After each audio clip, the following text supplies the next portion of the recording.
Lovely. I think everyone is in the room now. So, welcome everybody. Great to see you here on this lunch and learn for what is for me in Chesterfield a bit of a dreary, miserly, grey, rainy day. What better way to spend your lunchtime than with the colleagues from PPMA? There's a few things that I just want to go through from a housekeeping perspective. So. We are here to hear from Paula today, and you are here to share and to learn. So it would be great if you want to put your cameras on, feel free to do so.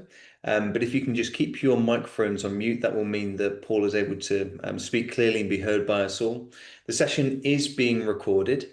So if you are happy to be on camera, then that's fine. But please just note that your face will appear on screen and be on the recording that is going to be shared afterwards.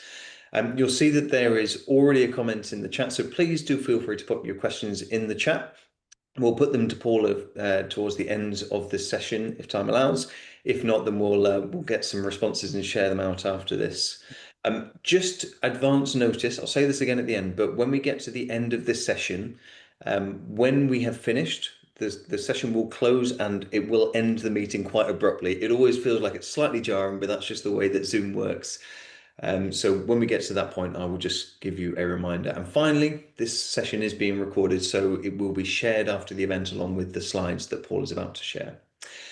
But over to Paula. I want to introduce Paula, who is part of the team at West Midlands Combined Authority, who's going to be sharing the story of how they have made recruitment feel human again, which is the highly commended entry for the Candidate Experience Award at the recent PPMA Awards. So, Paula, over to you. Brilliant. Thanks, Matt. Just a little warning, everyone, before we start. I am at the tail end of some pretty bad lurgy. So if I go on mute or start coughing, I do apologise. I've got a tea in one hand and a bottle of water near me. So hopefully all will be fine. But I'm really glad to be here and to be talking about such an important subject today. So, just a little bit about who we are. Quite a lot of people that I speak to out and about, they're like, "Who are West Midlands Combined Authority? What do you actually do?" So, we are the regional local government for the West Midlands. We're made up of seven constituent member authorities. Some other authorities that work with us on a slightly different basis, but our members are Wolverhampton, Walsall, Dudley, Sandwell, Birmingham, Solihull, and Coventry. And our mission is to make the West Midlands the best place to live, work, and visit. And everyone who works here is really quite passionate about trying to achieve that aim, which is great. And obviously recruitment plays a huge role in being able to find the best people to help us to meet that objective. So just want to tell you a little story. So why candidate experience matters so much to us as a team. So this is a quote from a candidate that I had a conversation with, probably about a year and a half ago now. He'd been rejected for an opportunity in one of the directorates that I recruit for. We'd spent some time talking through his CV, his supporting statement, his experience, and where his experience was slightly better placed than the role that he originally applied for. We kept in contact. He told me, "You've made me even more confident that I'm going to join WMCA in the future." And he did. So this particular person is now a senior lawyer in our legal department. And I think that if he hadn't had that kind of personal interaction and feedback, he might not have potentially joined the organisation or kept WMCA on his radar. So yeah, love that he's in the business and really enjoying his career now, which is fab. So, little picture from the awards ceremony in April. So what we are trying to do is we are trying to make every candidate feel valued, seen, and excited about their future, whether or not that's with us. And I think that's really where the personal touch comes in. and where tech enables us to be able to achieve that as well. So everything that's in this kind of presentation is, links back to that ethos of ensuring that the candidates are actually at the heart of everything that we do. So some of the challenges that I personally noticed when joining the West Midlands Combined Authority was the lack of candidate interaction.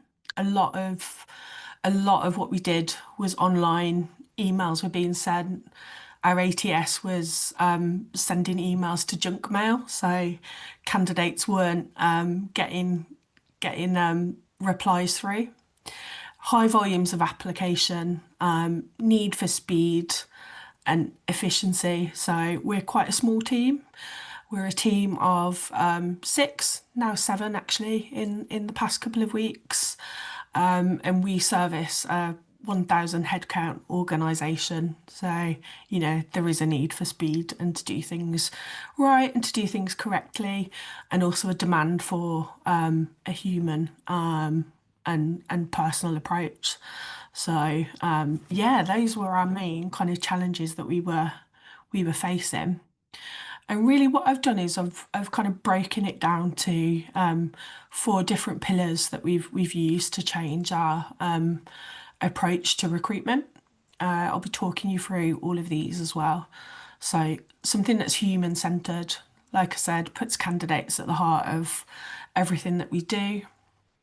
I'll talk you through some of the things that we introduced there.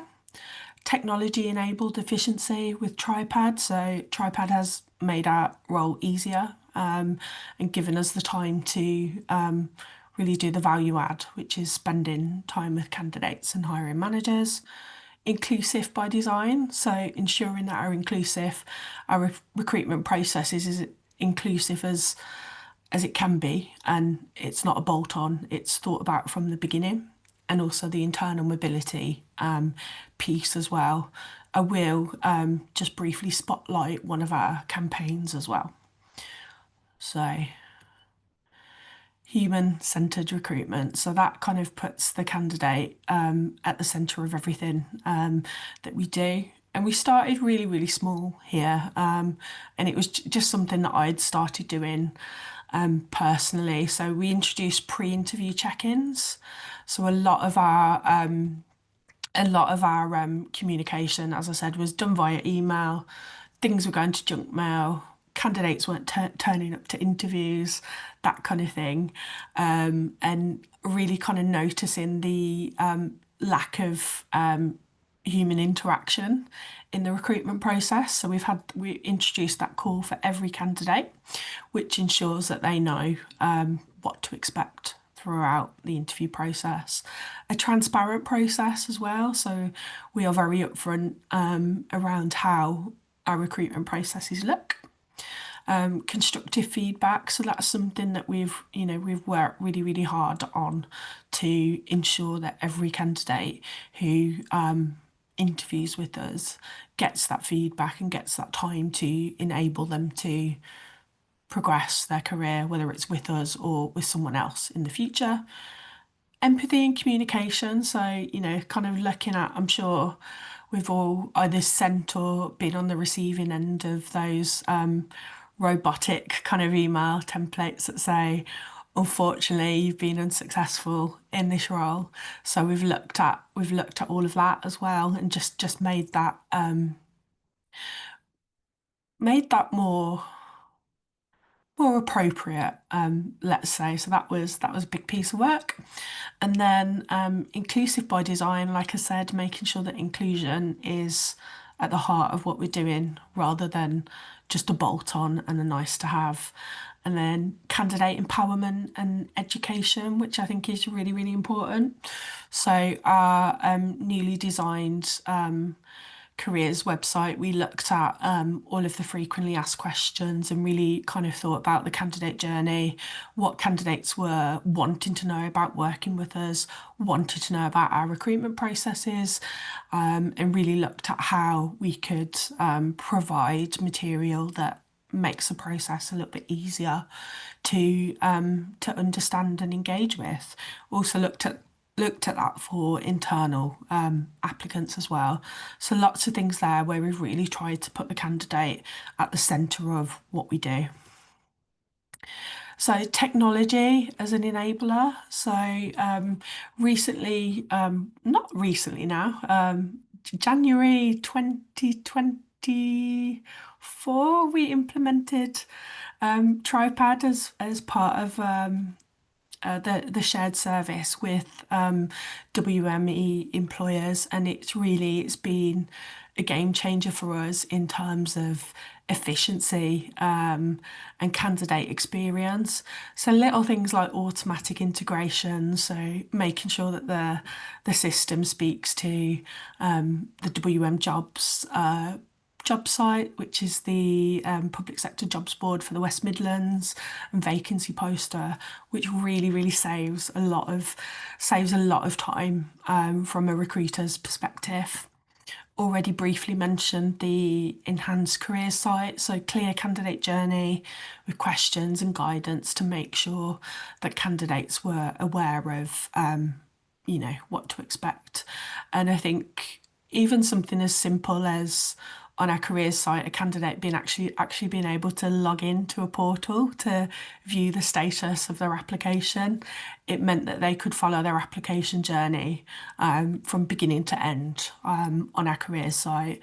And really, it's more time for what matters, more time to focus on the value add for that customer and candidate experience. And we certainly found the partnership with WME employers and TribePad as a bit of a community. So there were other recruiters and hiring leads in other councils and authorities that were going through the same journey as us, really, with implementing the system at the same time. So yeah, we learnt a lot together on that one. Inclusion by design, I think this is so important. So we were really keen to ensure that inclusion is at the heart of everything that we do as a recruitment team, as a disability confident leader and Armed Forces Covenant employer as well. We know that we have to make an example in this space, and we really try to do that as well. So that's things like reducing unconscious bias from the start by using anonymous applications, making sure that our hiring managers are clear on the reasons why. As I said, the guaranteed interview scheme for candidates meeting that minimum criteria. I think hiring managers get really confused by that sometimes. So yeah, a lot of education around that as well. And then accessibility support. So basic things like having those human conversations with our candidates and really getting to know them and understanding what they need from the interview process. Is it extra time? Is it questions in advance, and is it tailored approach? Is it a tailored approach? And that's something that we've really tried to implement with anyone that cites that they have that kind of need within the recruitment process. Our internal mobility as well. So I think that this is something that really we've really tried to push on. We never actually used to have a dedicated internal career site until we implemented our new ATS. So that's easy for candidates to access opportunities via their online portal. We've actually created a resource library as well. So that's things like guides for applications, supporting statements, and interview prep. I think we were finding that a lot of internal candidates were just expecting, that they would perform well in an interview, and we wanted to give them the tools to actually empower them to be able to achieve and to move on and to develop their career within WMCA. Obviously, when we attract talent, we want to make sure that they stay with us and they develop their career here. as well. Developed resources that help internal candidates get shortlisted. I remember sitting with an internal applicant who'd applied for a role in one of my directorates, had been unsuccessful, and just kind of sat with her when she was applying for her next opportunity, using the resources that we created, and really broke down the requirements of the role, her transferable skills, and yeah, that helped her get shortlisted and to, interview for another opportunity within the organisation. And I think by making our internal mobility and our internal recruitment more visible, it just meant that movement was actually celebrated and seen as something that was a viable option for our colleagues within the combined authority, rather than something that wasn't just tolerated. So that's great. What I want to do now is I want to just case study one of our internship campaigns. So this is something that I worked on. I've worked on twice over the past couple of years. Spent a lot of time on over the summer, and it's the Access to Politics internship campaign.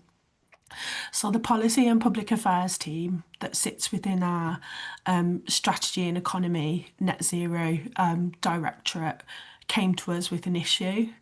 So they were distinctly lacking in diversity in gender, ethnicity, and economic representation.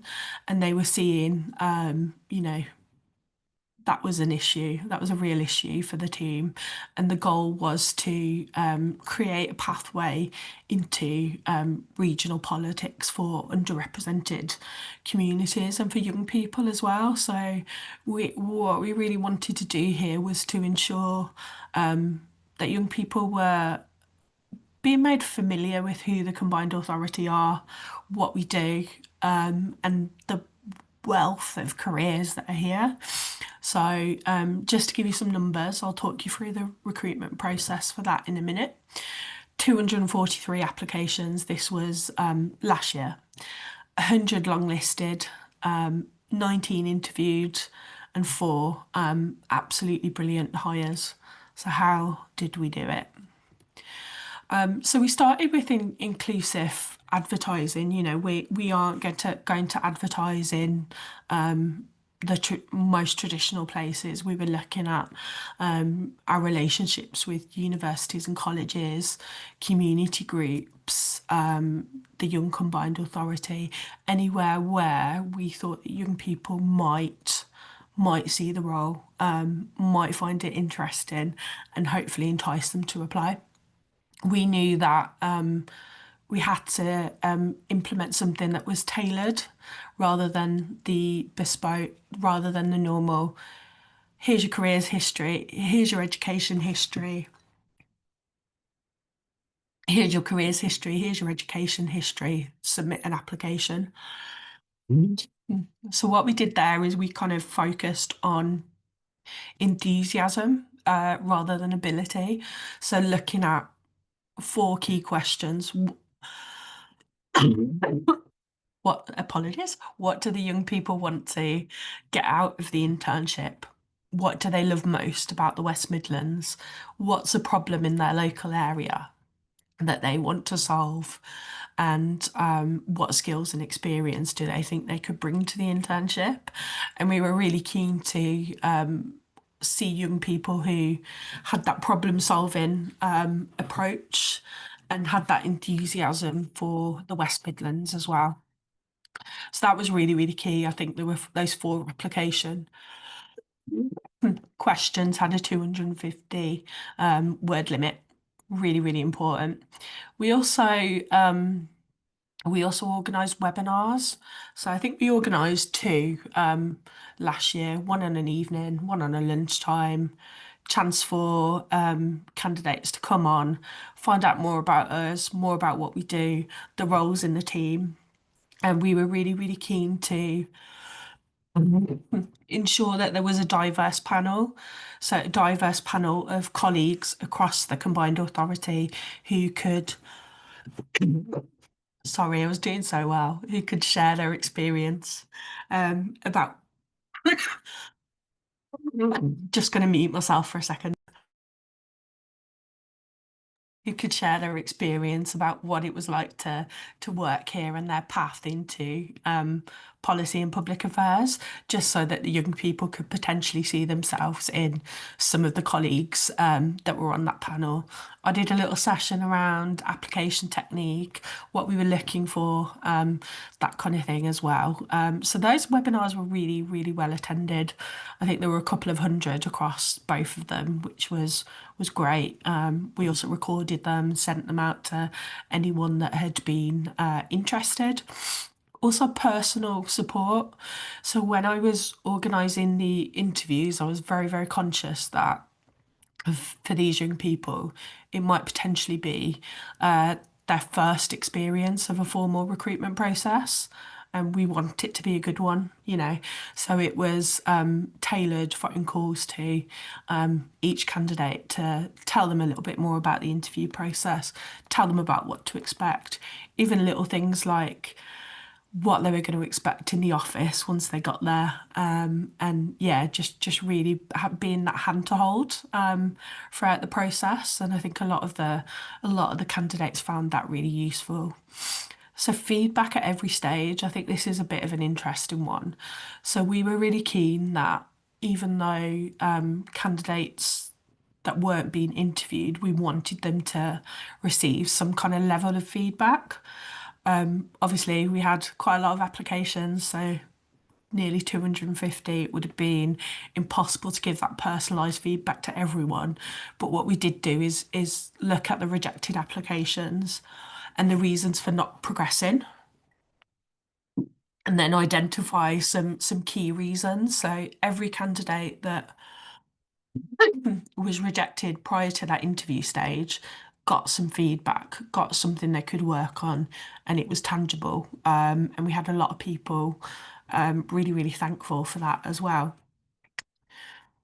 So, just a couple of quotes from our interns. Here's a picture of four of them from last year at the House of Commons.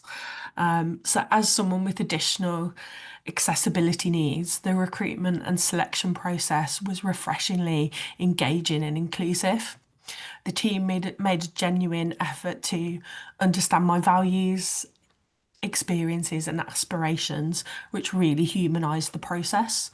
Their clear communication and supportive approach made me feel confident and genuinely valued every step of the way.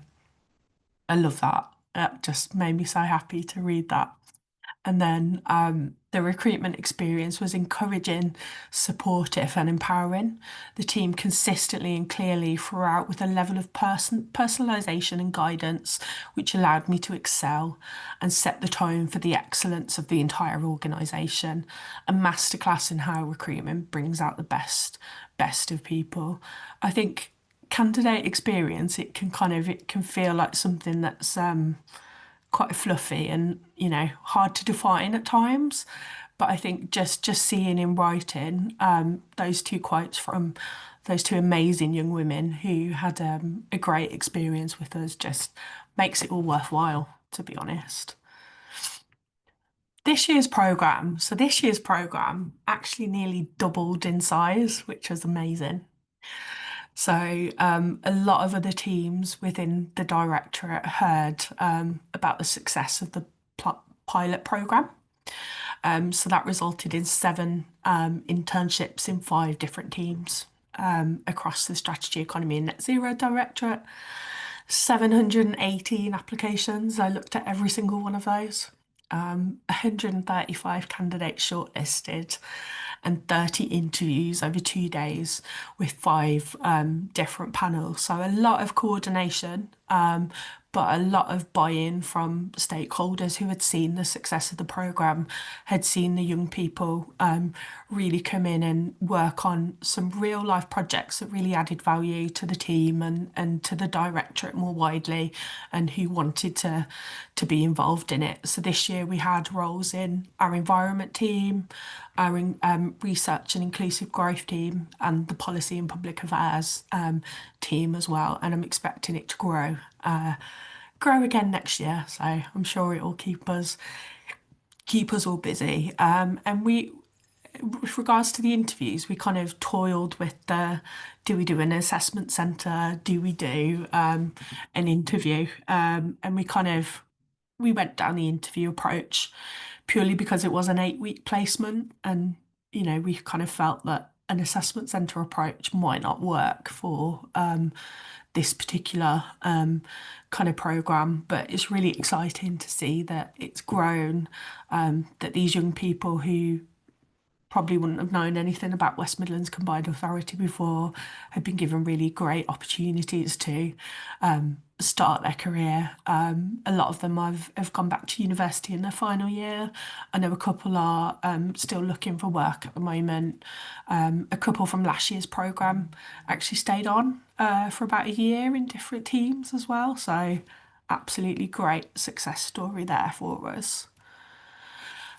I just want to give you some stats now, as well, just to kind of speak a bit of life into. So, what does this actually mean for the business? It's great that your candidates have had a nice time and they've enjoyed the interviews and all of that. What does that mean for us?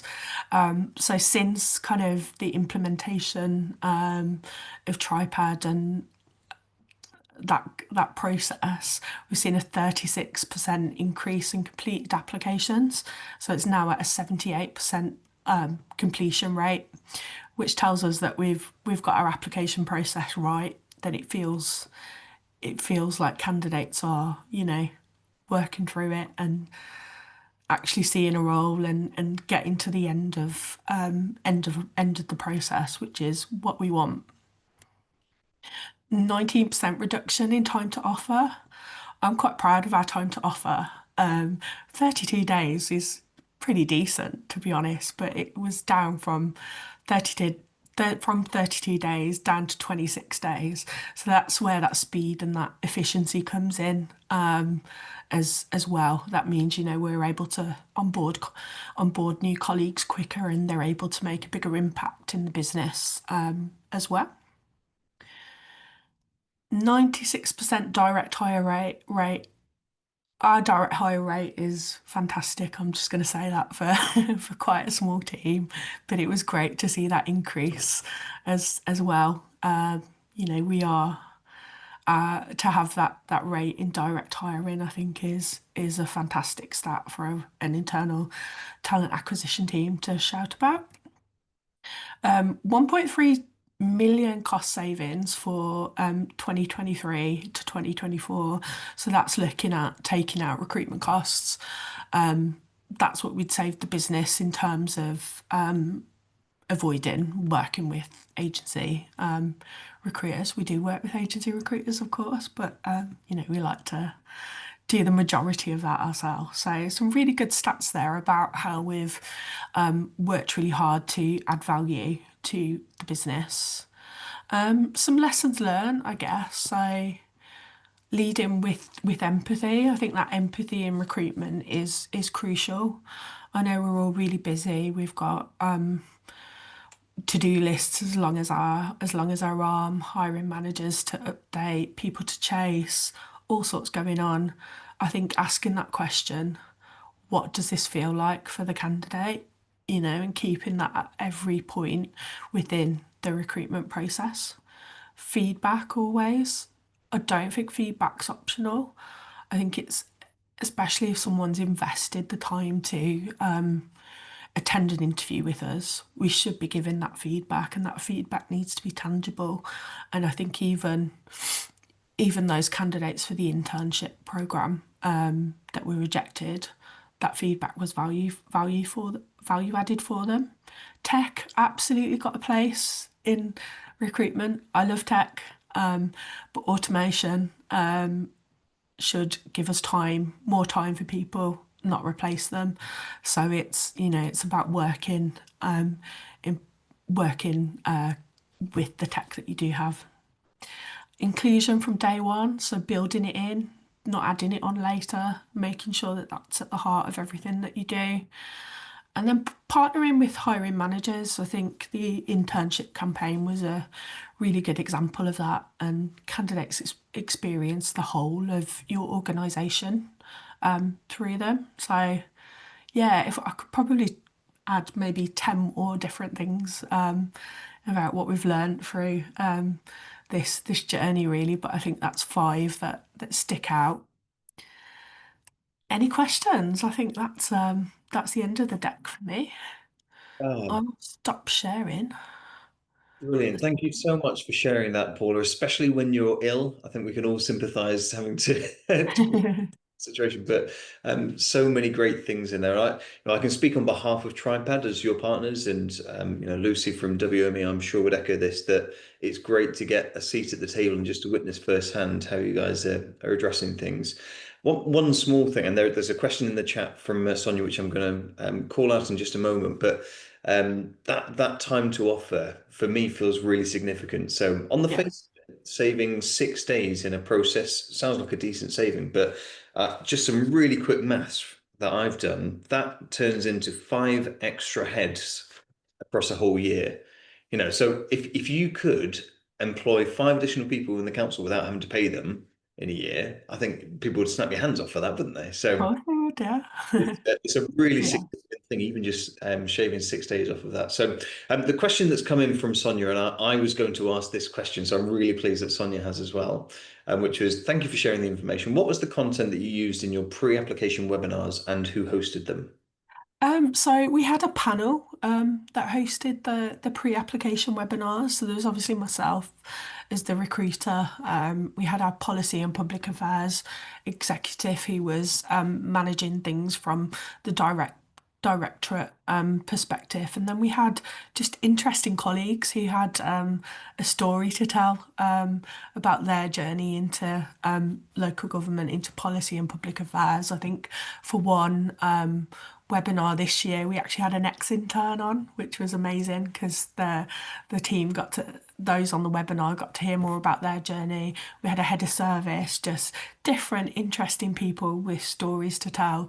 And on that webinar, we looked at who the Combined Authority is, just a bit of an education piece around that, the roles that we had on offer, so what the roles looked like, some application tips and tricks and things to do, and yeah, just a chance to for candidates to ask questions and have a bit of an open conversation and actually find out more about us. So it was hosted on Teams and in collaboration with our colleagues in the comms team, and just a simple deck put together, and lots of chat and conversation and interesting stories. I think we really wanted to inspire the candidates with the stories of colleagues whose colleagues were sharing about their careers, and get people to think about, West Midlands Combined Authority might actually be for me. So, yeah.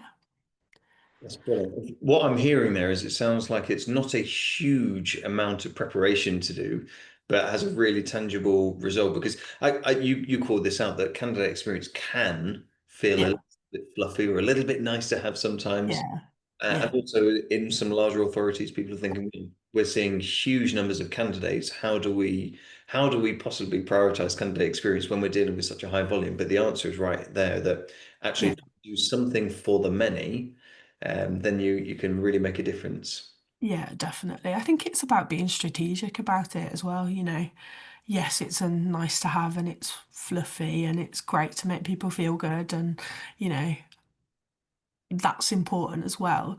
But at the end of the day, it adds to your employer brand, and it adds to, you being an employer of choice. And I think it's, yeah, being strategic about the things that you can do. Like that 1 hour webinar did not take a lot of preparation, but I think the value add was really, really good. We had candidates referencing it in their application, talking about it in interviews, and it just created a little bit of a buzz, really, which was great.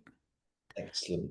That's great. That question came in from Sonia, who I think might have missed the first part of that, Sonia. But if you want to catch the first bit of Paula's response, then you'll see it on the recording that comes back. But really good question. And we've got another couple of minutes if anyone else wants to throw in any questions to Paula, just while you're thinking of that.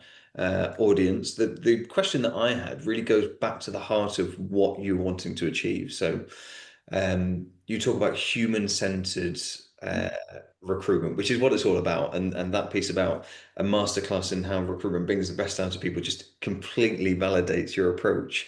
But where did that come from? And did you find any challenges in trying to sort of prioritize candidate experience in the way that you have? I think to be honest, it was something that I took on a little bit myself when I started with the organisation. So I've been in recruitment for about 10 years now, worked in a variety of different organisations, and I kind of thought, this is a little bit strange that I've gone through this process. I've got to interview and I've not had any kind of human contact with a member of the team. So I think to me that was quite telling. And it was something I implemented first to start off with. And then I think the feedback that we were getting and the successes that we were seeing from it, it was something that the wider team decided to adopt. So it was just me sort of seeing something as a candidate myself, joining the organisation and thinking, I want to change that when I get here. Yeah. I love that. So real lived experience, and then just get on and do it. I'm Yeah, sure there are some absolutely. people sat there going, "Great, I can just do that," and others going, "Well, I'd get my hand chopped off if Yeah. I attempted to go off piece." Yeah. But that's Yeah. lovely. Do we have any final questions from anybody that wants to come in? Feel free to pop your camera and your microphone on. Don't worry about just using the chat. Um, if not, then on your behalf, everybody, I'd like to say thank you again to Paula for sharing your story and for the time and preparation that goes into today. Your story, Paula, is going to be shared, so this will go out as a recording, and I think you've agreed that you'll share your slides as well, if that's okay. Yeah, of course. Excellent. Brilliant. Well, thank you again, Paula. Thank you all as well for your time and for joining in for this session. Hope you've enjoyed whatever you've been munching on in the background during your lunchtime. And if you want an opportunity to be taking part in the awards, I'm sure Grace and team would love you to be getting in touch and thinking about next year's PPMA Awards and conference. I believe the details have already been shared. So watch out for that communication from PPMA. For now, have a good rest of the day, and this meeting is going to terminate very, very shortly. Thank you, everybody. Thanks, everyone.